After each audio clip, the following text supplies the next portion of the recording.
Isa pong magandang araw po sa ating lahat. Panibagong araw na naman po ng ating buhay. Praise the Lord, praise the Lord. Sino po sa atin na nakapagpasalamat kaya ng umaga ay ginising tayo ng Panginoon? Pwede bang palakpakan natin ang Diyos? Thank you Lord, thank you Jesus. Bawat umaga po, lagi kong ini-encourage ang lahat, paggising sa umaga, praise God. Gising ako. Dahil hindi po lahat gumising ng umaga. No? At ang pinakamatinding trahedya po sa tao, hindi kamatayan. Pinakamatinding trahedya, yung nabuhay ka, wala kang purpose. Walang meaning. Walang direksyon. Yung gising mo sa umaga, walang purpose ang buhay mo. Pinakamalupit yan. Pinakamasaklap yan sa kamatayan. Mas maigi pang namatay ka na purposeful ang iyong buhay, meaningful. Narating mo't nagawang yung mission, kaysa nabubuhay ka. Imagine hanggang 80 to 90 years old ka, nabuhay ka ng walang purpose. Wala tayong pinagkaiba sa aso. Wala tayong pinagkaiba sa mga pusa at sa mga ibang living things. No? Kaya mahalaga po sa buhay natin yung gising sa umaga. Thank you, Jesus. Salamat, Panginoon, sa panibagong buhay. Magiging makabuluhan muli ang buhay ko. Kung mayroon mang akong failures in the past, salamat, Panginoon, sa araw na ito, O Diyos. I-claim natin ang sabi ng Panginoon. Ang pag-ibig ng Diyos ay laging bago bawat umaga. Palakpakan natin ang Panginoon. Hallelujah! Kaya laging may pag-asa. Kung may failures in the past, may bagong panimula pagkakataon para maranasan natin yung success. No? Yan po yung regalo ng Diyos sa atin sa bawat umaga po na gumigising tayo. Walang saysay ang lahat ng ating mga pagpupunyagi at pagpupursigi sa buhay kung hindi ka na gumising. Or sa kalagitnaan ng araw ng pagising mo tanghali, hapon, gabi, na wala ka na. Sino nagsasabi sa atin hanggang bukas buhay pa tayo? Wala pong magsasabi. Pero yung ating purpose hanggang bukas yun. Hanggang next year yun. Yung ating layunin. At marami pong nawala sa mundong ito. No? Malungkot na katotohanan. Maraming purpose, maraming plano sa buhay. In fact, maraming pangarap. Kaya lang wala na sila doon sa pangarap, hindi na umabot. Buhay ang pangarap, i-stop na po lahat.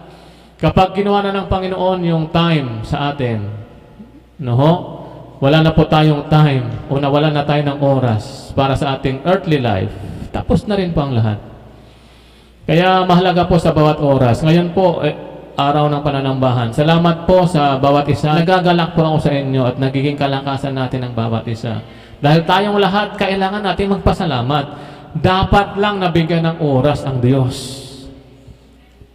2 oras nga lang yung Sunday natin eh. No? Eh kung hingiin ng Panginoon yung 24 hours, nasa church tayo, kaya pa ba? Minsan 2 oras, ang hirap pumunta ng church. Hiyang-hiya naman si Lord sa atin. Ano? Eh kung kunin kaya ni Lord yung ating 24 hours a day, 7 days a week, wala na. Kahit isang segundo, wala na tayong panahon talaga sa Panginoon. No, sa ating earthly living. Purihin ang Panginoon. Ngayong umaga po, punalis po natin ang JL Santa Monica. Nakasama po natin ngayon. Praise God. Panguna po ni Pastor Odi. Ayan po. Praise the Lord. Praise the Lord. At kasabay po natin ngayong nag-worship service ang atin pong JL Balisungan. No, mamayang hapon naman, hahayo naman yung mga team sa bawat barangay para po sa gawain. Barangay Marsilia, no, ang barangay Torda at ang barangay Borak. Paghapon yan pinupuntahan, panghapon sila, no, yung gawain doon. Ang barangay Bintuan, weekdays, ano, nag-fellowship. At ang barangay Di Calatsaw po, mamayang hapon din. Barangay Di Cabobo, mamayang hapon din, ano, sila Ma'am Glenn, ang team nila. At bubuksan na rin po natin ang barangay San Nicolas. Hallelujah. Target talaga natin lahat ng 23 barangays matayuan ng church. Palakpakan po natin ang Panginoon. Woo! Hallelujah! Nag-iisip ako, ano kaya magandang ituro ngayong araw na ito, araw ng kalayaan. Pero nagre-rema sa puso ko yung rapture. Nilalabanan ko siya kasi araw ng kalayaan ngayon. Hindi, rapture eh. Yun talaga yung conviction ko, rapture. Yung second coming ng Panginoon. Ano ho? Di, pinagsama ko siya. Kung nais mo magkaroon talaga ng tunay na kalayaan, kailangang lumaya na tayo sa lahat ng gawa ng kaaway, no, at maranasan natin ang kumpletong kaligtasan ng ating Panginoon. Yun po yung tunay na kalayaan. Sa Pilipinas po, ilang taon na tayo nga, 100 plus ata years, no, ngayon? Kalayaan natin mula sa pangalipin po ng mga dayuhan. Totoo nga po tayong malaya, Pilipino.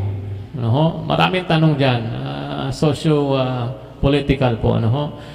Pero ang tunay po na kalayaan na dapat mayroon tayo ay ang kalayaan po na nagmumula sa ating Panginoon. Yung John chapter 8 verse 31. If you hold on to my teachings, you are really my disciple.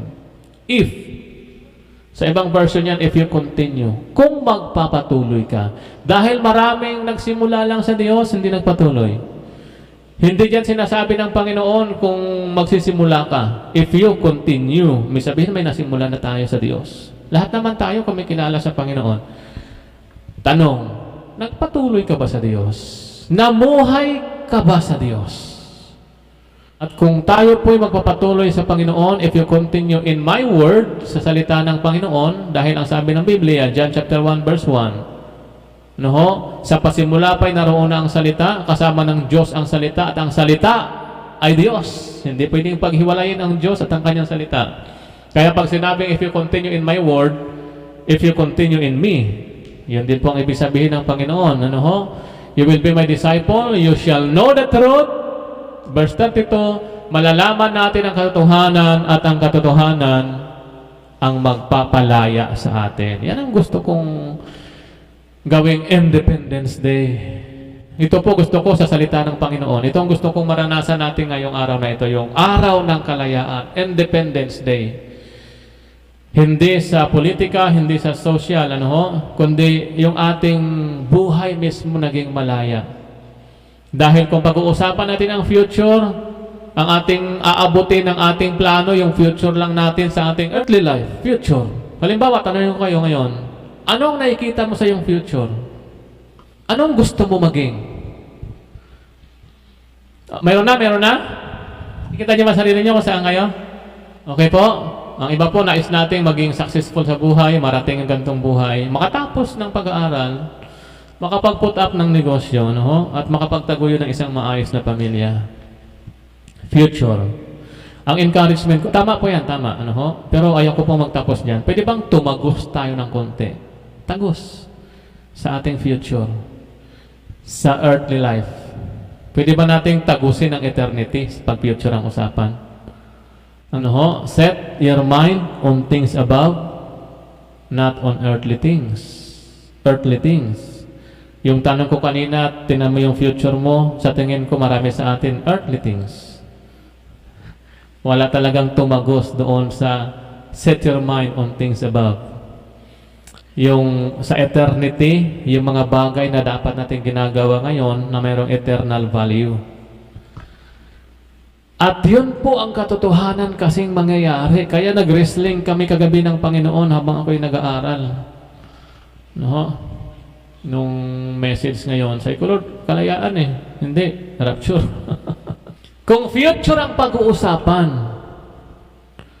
yung atin pong kakaharapin sa future na mayroong eternal value. Kasi yung earthly life, 70, 80, maiksing oras yan eh. Kung doon lang natin gagastusin ang lahat ng ating effort sa pagpupunyagi at pagpupursigi sa buhay for that short period of time, 80 years, 90 years, o sige, 100 years ka na dito.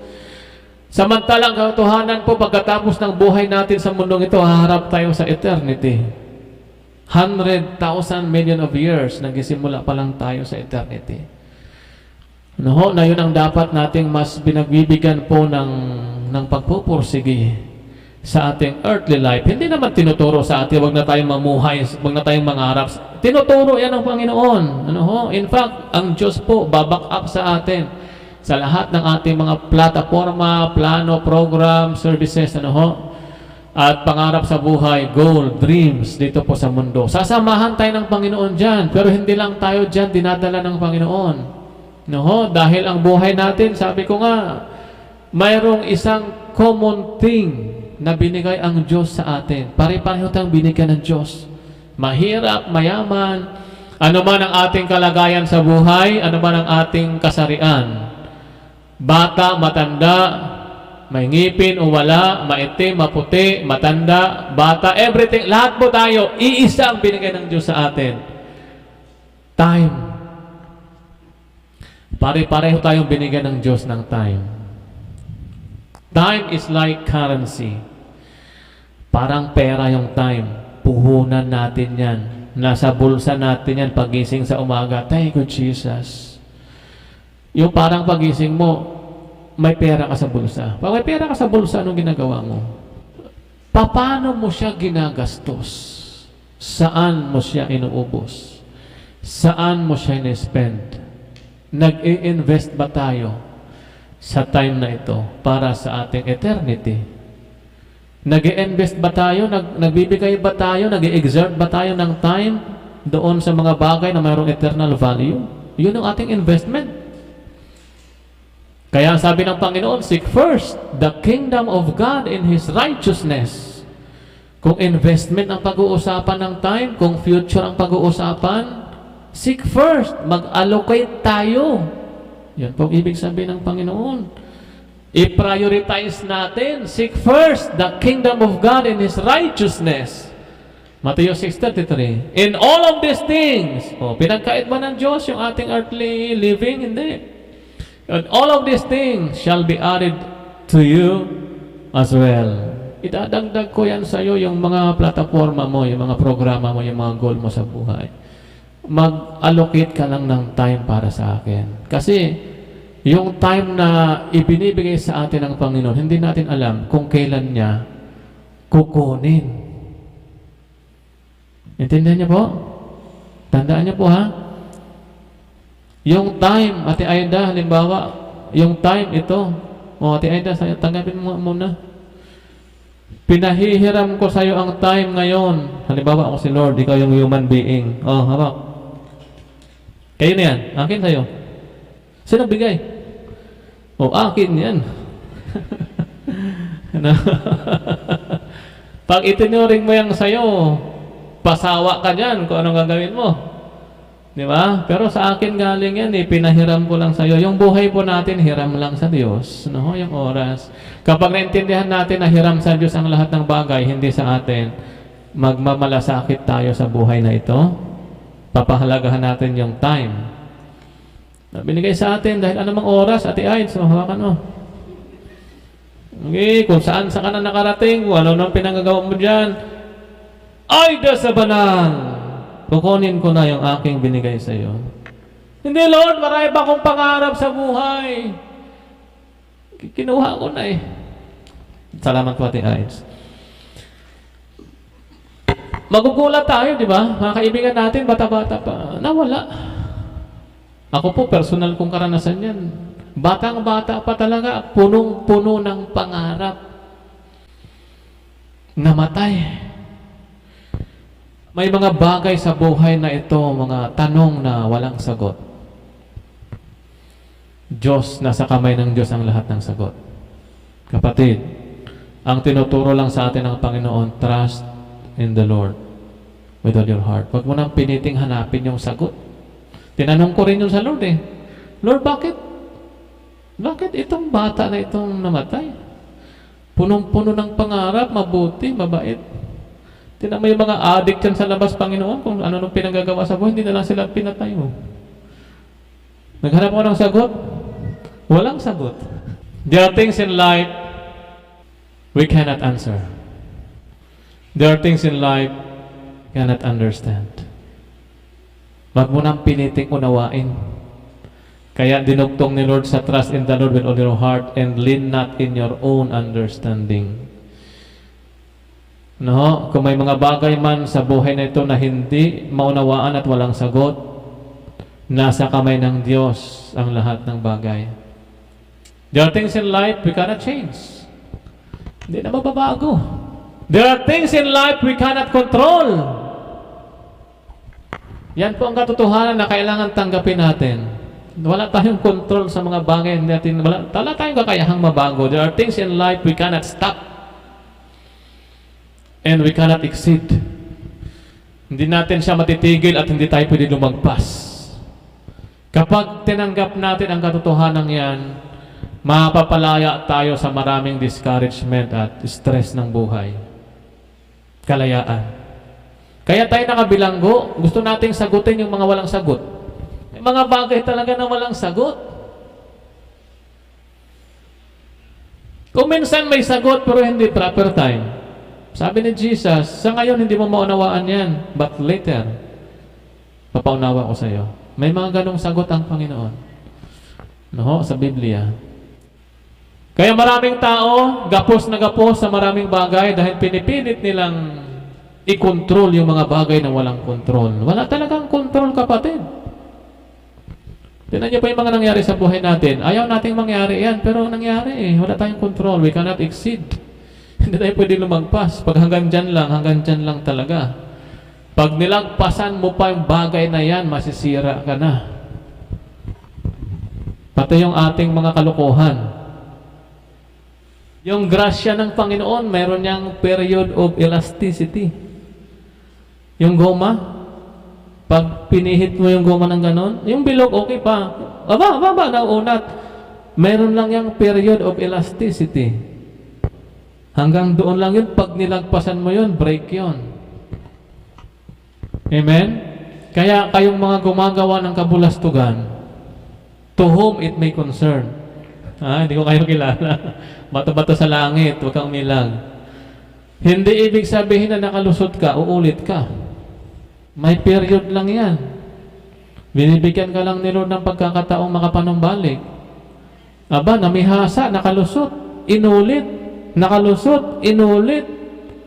Nakalusot, inulit. Kapatid, baka sagad na yan. Itigil mo na. Isang ulit mo pa, break ka na. Pagkasabi sa katabi, last na yan.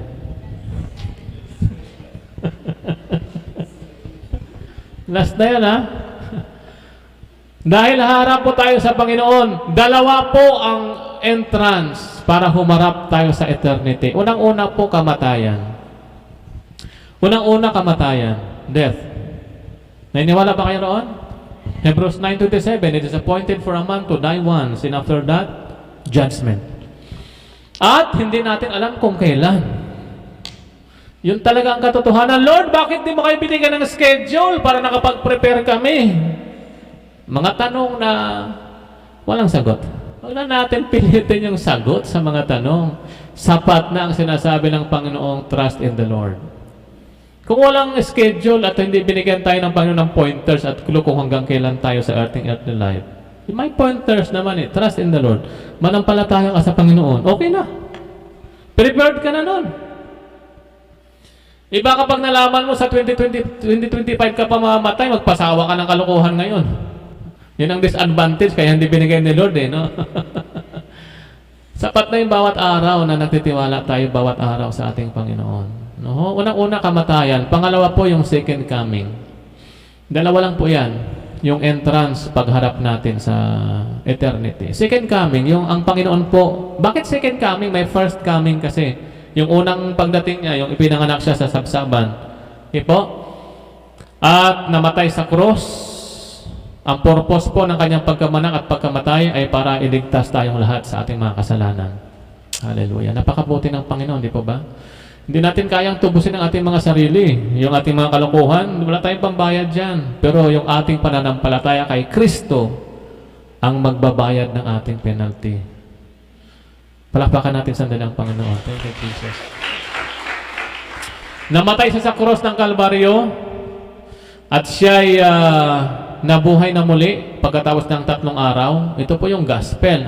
Ito yung ebanghelyo na dapat nating pinanampalatayanan. Pagkatapos siya umakyat sa langit at siya ibabalik. Yung kanyang balik, yun na po yung second coming na inaantay natin hanggang ngayon na pwedeng mangyari anytime. Meaning, kung anytime ang second coming at anytime ang death, ano yung purpose ng ating mga plano? 5 years from now, 10 years from now? Paano kung dumating ang Panginoon mamaya? Or mamatay ka mamaya? Dalawa lang yun eh. At wala pong clue. At sasabihin mo, wala naman akong sakit. Wala pang clue para mamatay ako. Sigurado ka? May mga walang sakit, patay agad. Yung mga dumadalaw sa may sakit, nauna pa. Dahil ang kamatayan po, walang pinipili, may sakit o walang sakit, matanda o bata.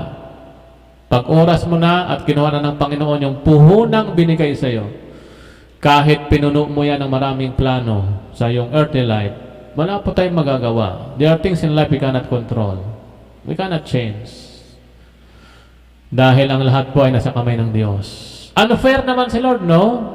Hindi unfair sa Panginoon. Nilatagan tayo ng Panginoon ng maraming opportunity para magbago tayo. At may handang ating sarili doon sa permanente nating tahanan, eternity.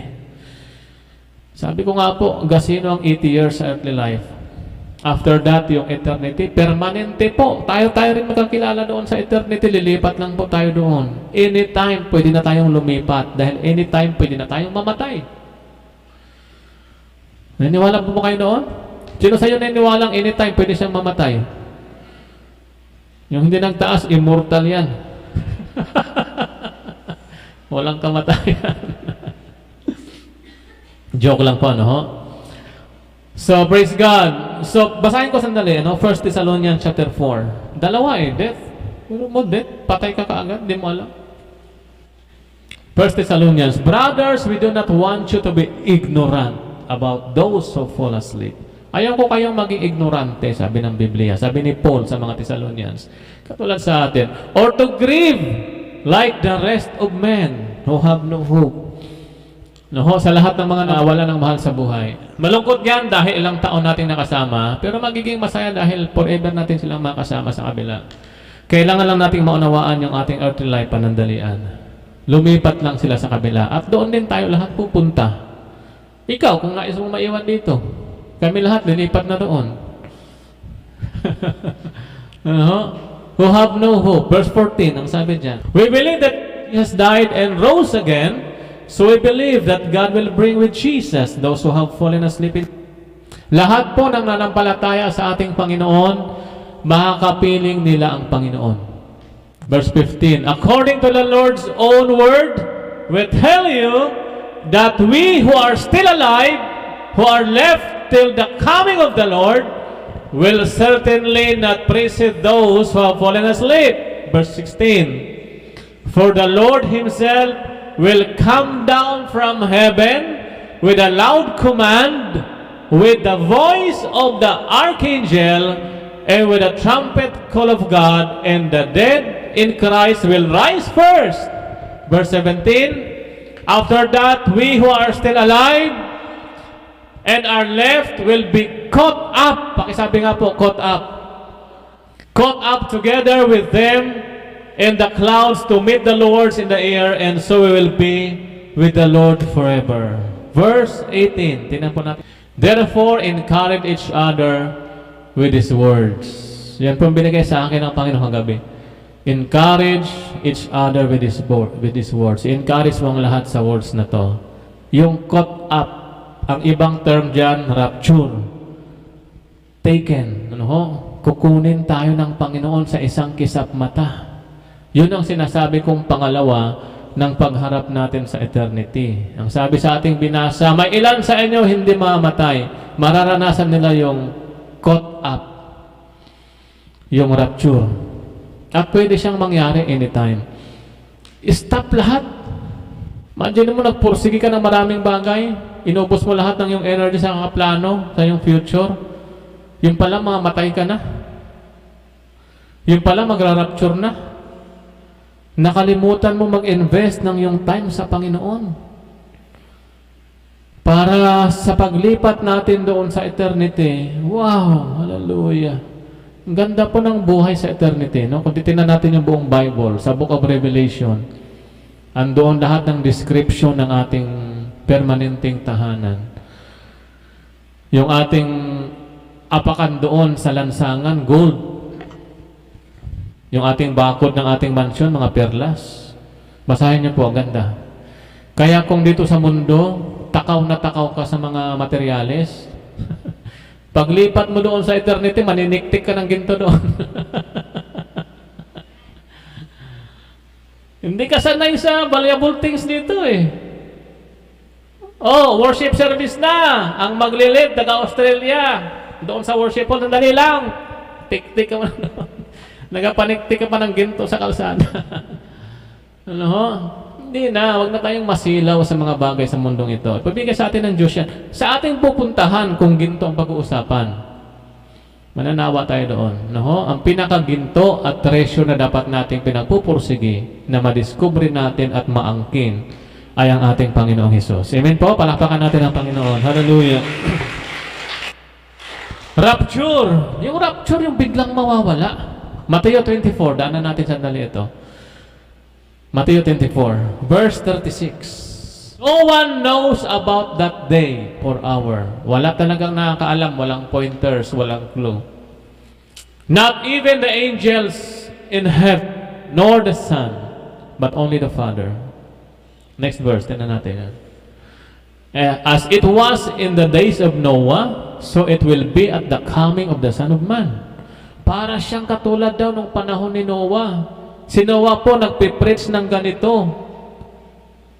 Darating ang Panginoon. Tutupukin ng Diyos ang buong mundo. Magsisi kayo sa inyong mga kasalanan. Ito rin po yung preaching ni Noah that time. Ano po nangyari sa mga tao? Hindi sila nakinig. Nakinig, hindi naniwala. Next verse, ang sabi dyan. For in the days of the flood, people were eating, drinking, marrying, giving in marriage, up to the day Noah entered the ark. Hanggang sa dumating na po yung oras na pumasok na si Noah at ang buong pamilya niya sa ark. Tao, wala talaga. Magsaya tayo. Eat and drink. And be merry, for tomorrow we will die. Yan yung mga pagans, ano ho? Mga pagano mag-isip. Magsaya, kumain, dahil bukas, mamatay tayo. Walang time sa Panginoon. Kikita ba ako dyan? Wala. Ayoko dyan. Mga pagans, mga pagano mag-isip. Pag wala silang mahihita, ayaw nila puntahan. Hindi nila nakita na investment sa ating Panginoon. Hindi pagkakait ng Diyos sa atin yung karangyaan at saka maayos na buhay. Ang encouragement sa atin ng Panginoon, maglaan ka ng oras sa Diyos. No? And all of these things shall be added unto you as well. Verse 39. And they knew nothing about what would happen until the flood came and took them all. That is how it will be at the coming of the Son of Man. Walang idea ang mga tao, bigla na lang umulan, bumaha, at natupok po silang lahat. Sino po yung ligtas that time? Si Noah at ang kanyang buong pamilya. Bakit? Dahil naniwala sila sa instruction po sa salita ng Panginoon. No? Ito po, babala ito sa atin. Kaligtasan. Kapatid, magkaroon tayo ng assurance of salvation this time. Para anytime dumating ang Panginoon, ligtas tayong lahat. Ako rin po, wala rin ako pananagutan. At sasabihin ko, Lord, nagturo naman ako, Panginoon, noong araw ng kalayaan. Hindi ka muna, rapture ang pinapaturo ko sa iyo. Ito na, magra-rapture na. So, walang saysayang lahat, makatao, makabansa, makakalikasan, kung hindi tayo makadiyos. Okay po? So, verse 40. Tingnan natin yung verse 40. Hanggang 42 yan. 2 men will be in the field, one will be taken, and the other left. Yan po, sabi ni Paul. Ayaw ko kayong maging ignorante dito. Nabasa niyo yung verse kanina? Dalawang lalaki o dalawang tao ang nasa field, nasa bukid. One will be taken and the other left. Ang isa po mararapture, ang isa may iwan. Yan po talaga eksena mangyayari, kapatid. Magkakaroon ng grabe ito. Na worldwide ito na chaos. Magkakagulo po ang buong mundo. Yung mga piloto na Kristiyano mararapture. Yung mga driver ng sasakyan, ng mga barko na Kristiyano, mararapture, burungguan, wasak yan lahat. Akala ng mga unbelievers kung ano lang yung mga nangyari. Wala silang idea sa rapture eh. Ito po ang tip sa atin ng Panginoon. Sa Biblia, ang sabi ng Panginoon, hindi ko nais na kayo rin ay maging ignorante. May rapture na mangyayari. 2 men will fail, one will be taken and the other left. O next verse. 2 women will be grinding with a hand mill, one will be taken and the other left. May dalawa magkasama sa trabaho, sa gilingan, biglang nawala yung isa. Yung isa may iwan. Yung mararapture po, yung mga nanampalataya sa ating Panginoon.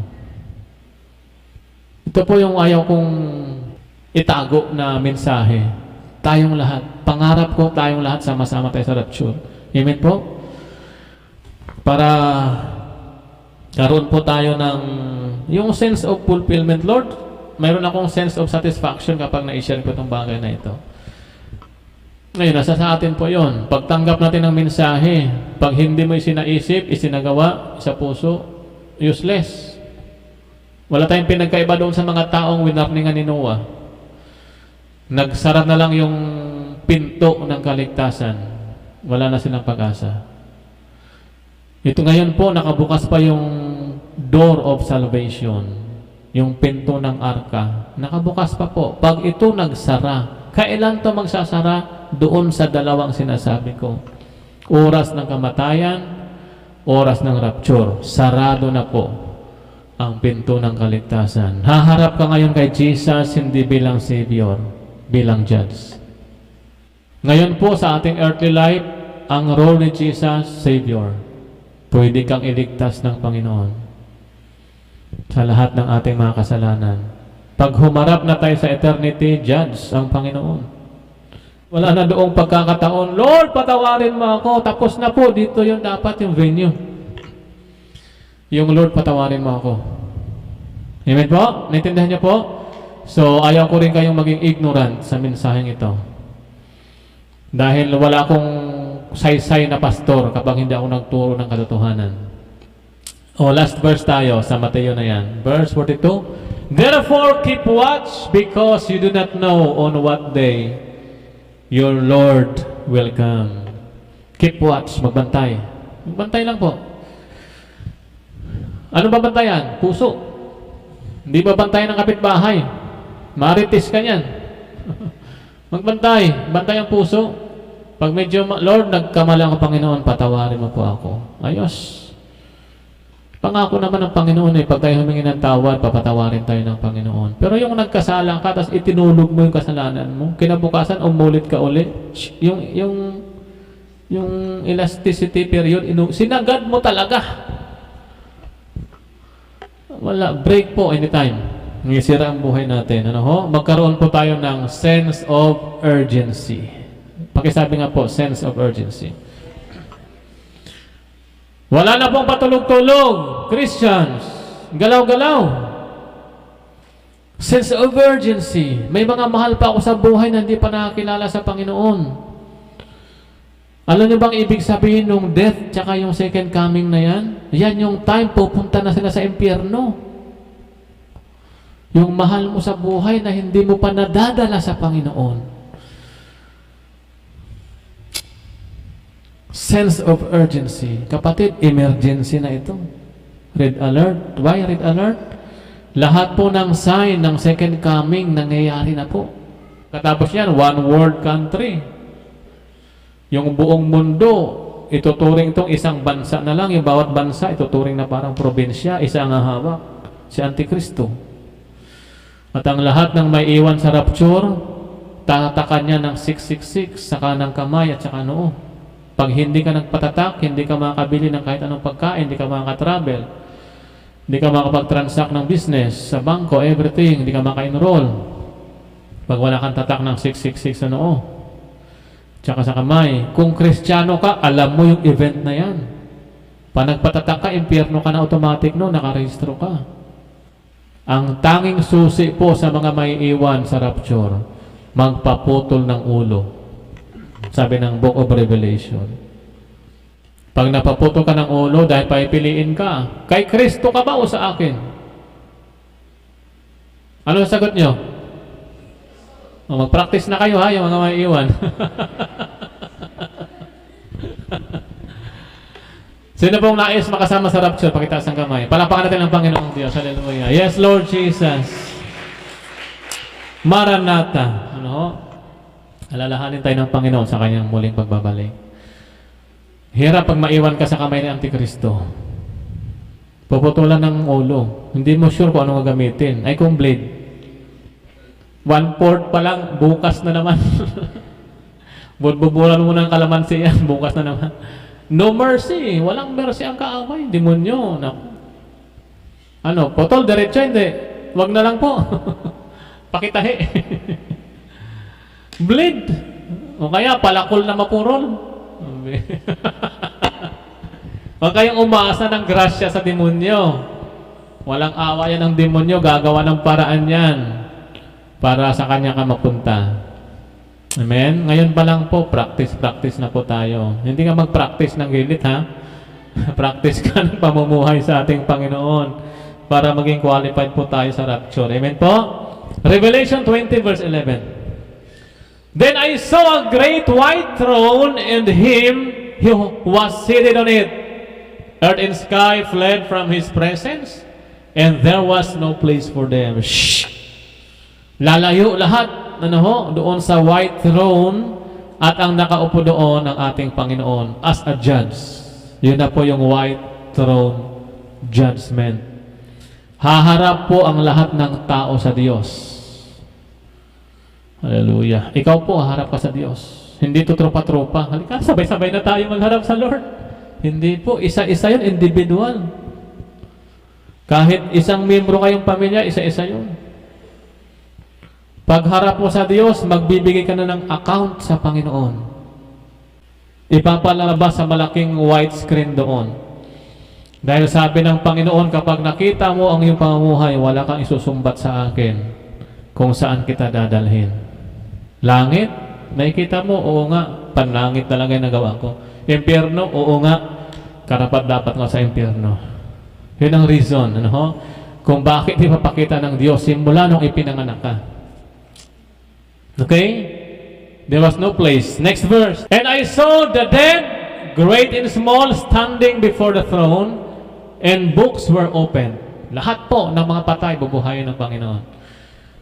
Lahat tayo. At tatayo tayo sa harapan ng Diyos, standing before the throne. And books, ang daming libro, kapatid, were open. Binuksan, nakita ito sa future eh. Maraming books ang bubuksan at ang isang book doon, another book was opened, which is the book of life. Yung book of life po, registration ito. Sino kaya nakarehistro dito sa book of life? Kailangan po nakarehistro tayo doon sa book of life. Andoon dapat yung ating pangalan. Pag wala, hindi po tayo qualified sa piling ng ating Panginoon. Another book was opened, which is the book of life. The dead were judged according to what they had done, as recorded in the books. Huhusgahan tayo ng Panginoon ayon sa ating ginawa na nakarecord. Hallelujah. Pakisabi po sa iyong katabi, nakarecord pala lahat yon. Kapatid, naka-record. Video, audio. Naka-record po, naka-minutes. Record eh. Lahat ng ating ginawa. Yung akala mo, nakalusot ka na. Naka-record pala. Sa tao, oo. Sa Diyos, hindi ka lusot. Kahit sa madilim mo siya ginawa at walang katao-tao. Pakisabi ulit sa iyong katabi, itigil mo na yan. Naka-record pala.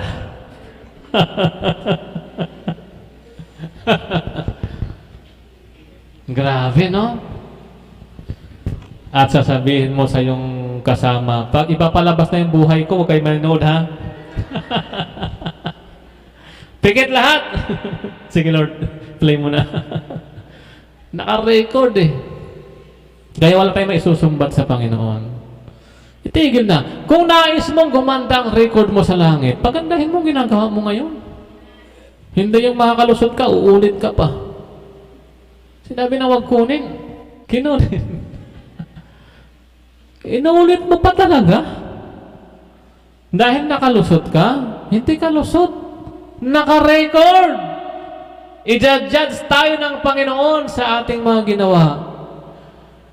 Naka-record po kapatid, pati ang iyong katamaran, naka-record. Ang iyong kapabayaan, naka-record. Ang iyong kabulastugan, naka-record. Pati yung mga bagay na hindi mo ginawa, na dapat mong ginawa, recorded. Kumusta kaya tayo pagharap natin sa Lord, no? Ito po, good news. Palakpakan natin ang Panginoon, may good news. Hallelujah! Mabuti na lang po may pangako ang Panginoon. Yan yung good news. Salamat sa Diyos. Hallelujah. Hindi naubusan ng Panginoon ng paraan para isalbar tayo sapagkat mahal tayo ng Diyos. For God so loved the world, yung tao na may mga bad record, that He gave His only begotten Son. Si Kristo ngayon ang nagka-record. Sa Kanya ipinasa lahat ng ating mga record ng kasalanan. Lahat ng listahan ng ating mga penalty ng ating kasalanan na ikabit sa Diyos, sa ating Panginoon. That whosoever believeth on Him, whosoever believes on Him. Hindi kasi lahat nananampalataya kay Jesus. Whosoever believes on Him shall not perish, but have an everlasting life. Palakpakan natin sandali ang Diyos. Hallelujah. Thank you, Jesus. Kasi mapahamak talaga sa impyerno, kapatid. Yung may mga record. Kaya nga, all time may isusumbat sa Panginoon. 1 John chapter 1 verse 9. Pundasyon po ito na verse. Memorize po ito ng lahat. If we confess our sins, totoong kumpisal. Hindi yung sorry na hindi totoo. Tapos ulit-ulit. Record pa rin yun. Naka-record din yun. Yung hindi ka totoong nagsasorry, tapos umulit ka.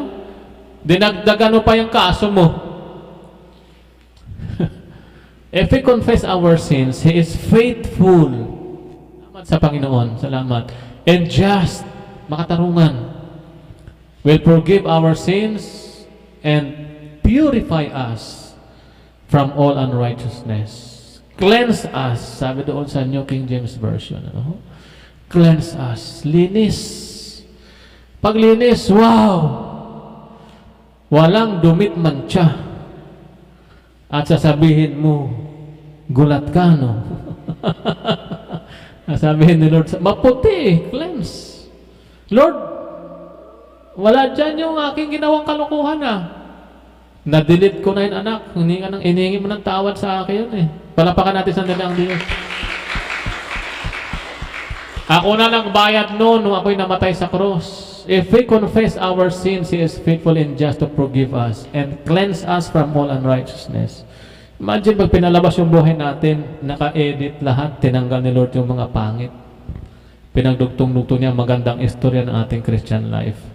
Ang ating haharapin, hindi white throne judgment, bema judgment. Awarding yun. Palakpakan natin ang Diyos. Kaya lahat ng ating magandang ginawa sa Panginoon, naka-record lahat yun. Awarding ceremony ang ating haharapin. Bema judgment. Yun yung judgment sa mga believers. Recognition din yun. Mga bigayan ng corona yun. Ano ho? Di ba't napakabuti ng Diyos? Dahilan pa ba para hindi tayo mag-spend ng ating time sa ating earthly life? Magnegosyo pa rin tayo, maghanap buhay, gawin mo ang lahat ng iyong responsibility dahil Diyos din ang nagbigay niyan. Pero huwag mo kalimutan yung time, yung life, ibigay mo sa Panginoon. Investment natin sa eternity yun Ba't napakabuti ng Panginoon? Hebrews chapter 8 verse 12. For I will forgive their wickedness. Nakita mo yung kabutihan ng Panginoon? Hebrews 8:12. And will remember their sins no more. Hallelujah.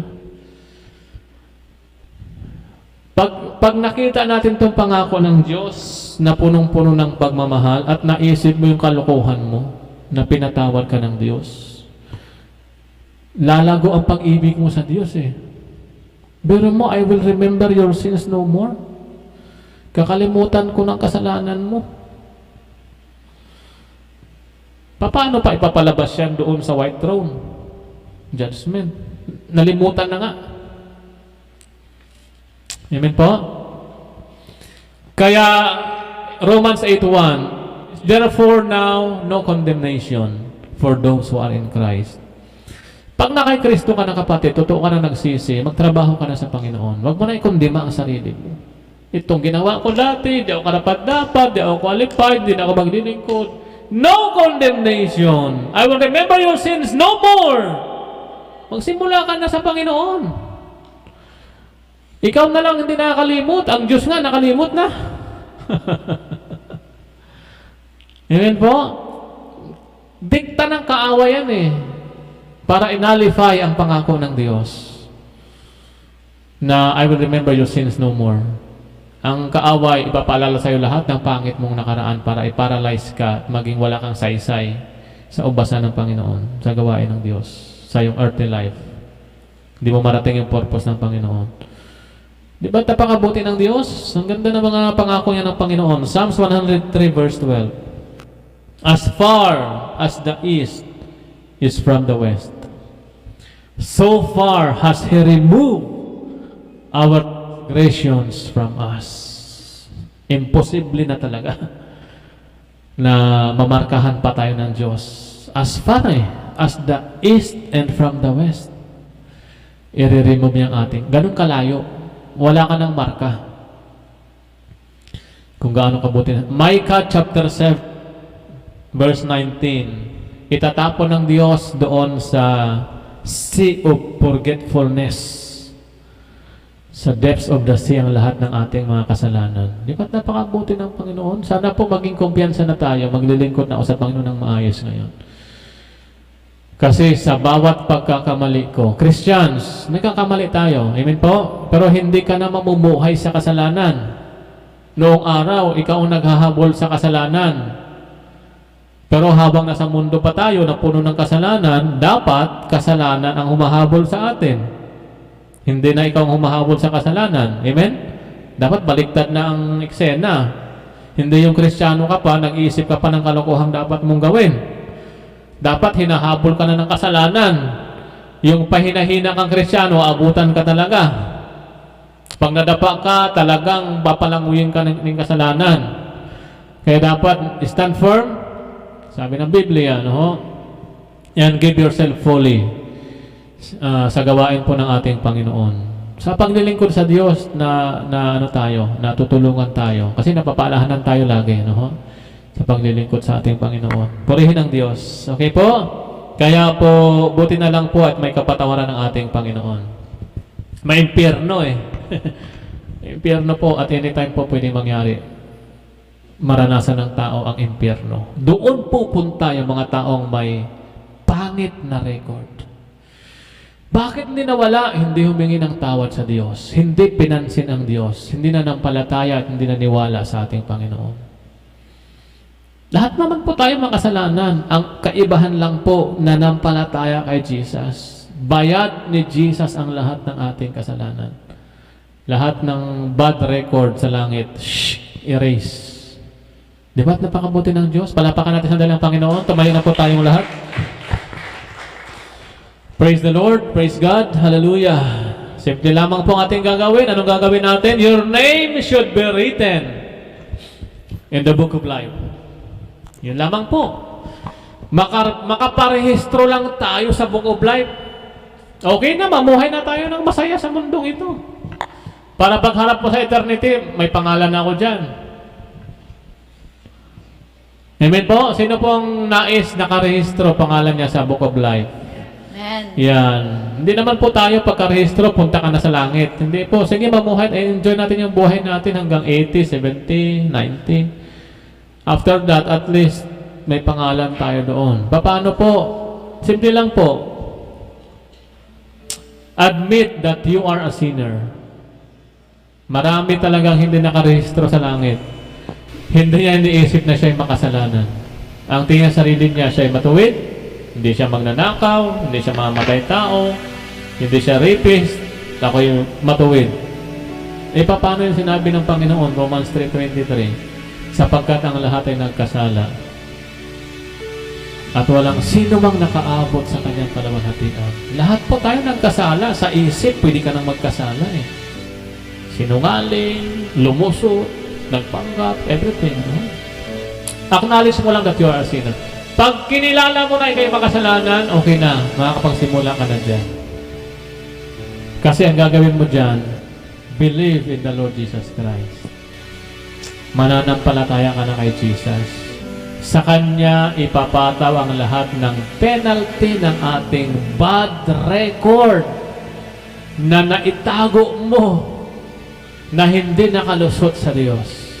Kasama yon sa bayad po ng ating Panginoong Jesus. Believe in the Lord Jesus Christ. Siya lang po ang tagapagligtas. Walang ibang tagapagligtas.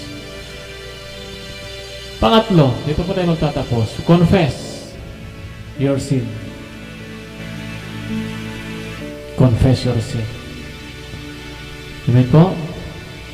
Hallelujah. Hindi ko alam ba't dinala ko ng Panginoon sa mensahe ito. Ito po, basic itong mga teachings na ito. Sa Bible study natin tinuturo, life group. Naramdaman ko yung sense of urgency. Sayang kasi yung pagsama-sama nating lahat, nagtropa-tropa lang tayo.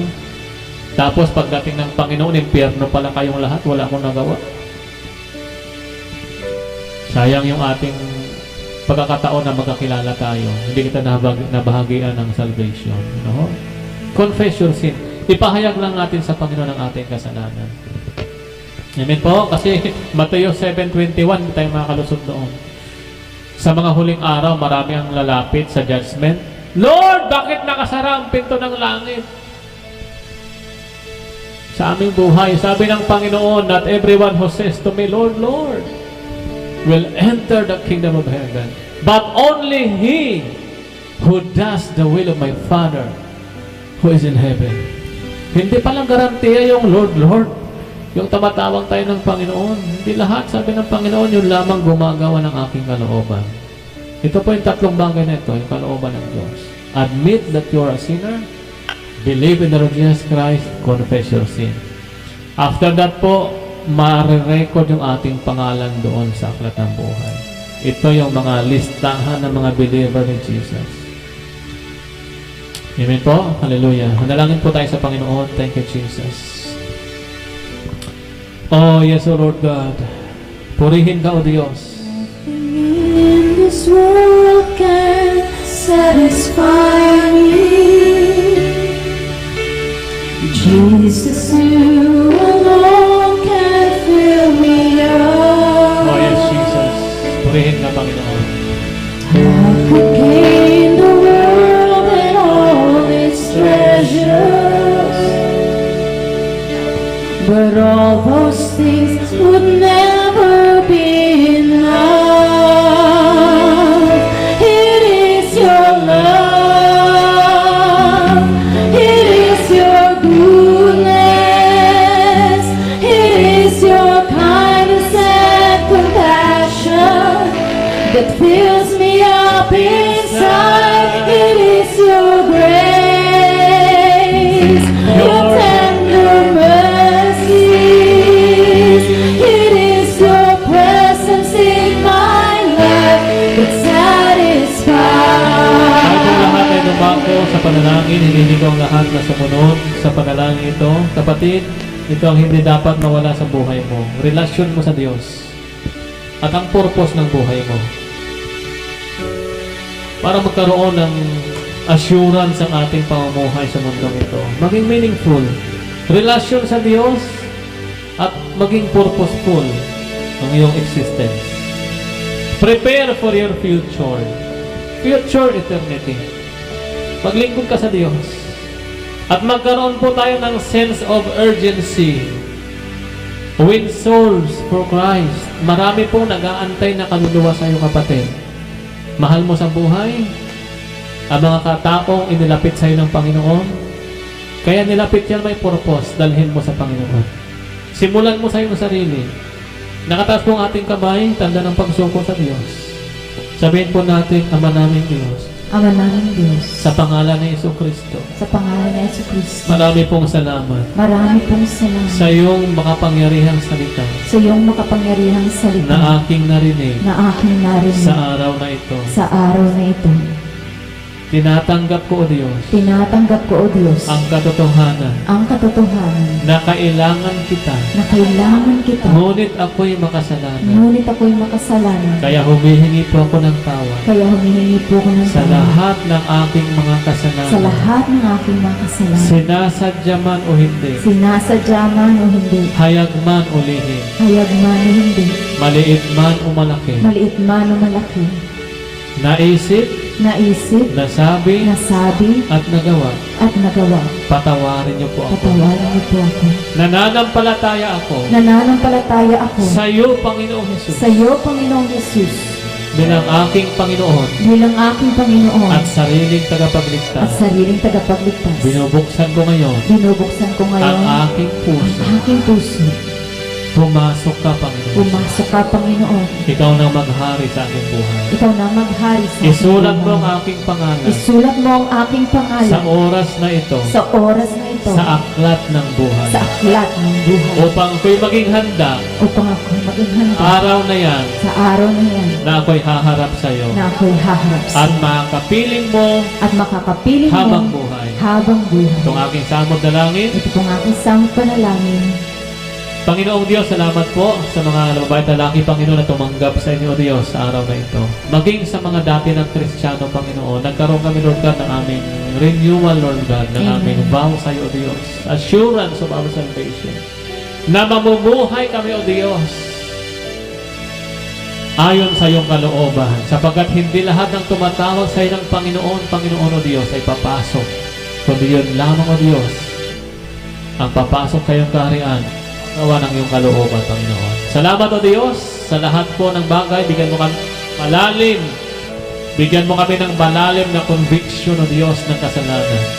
Upang sa panahon na kami po'y nadadapa, O Diyos, nagkakamali, agad kaming humihingi ng tawad sa iyo, O Diyos.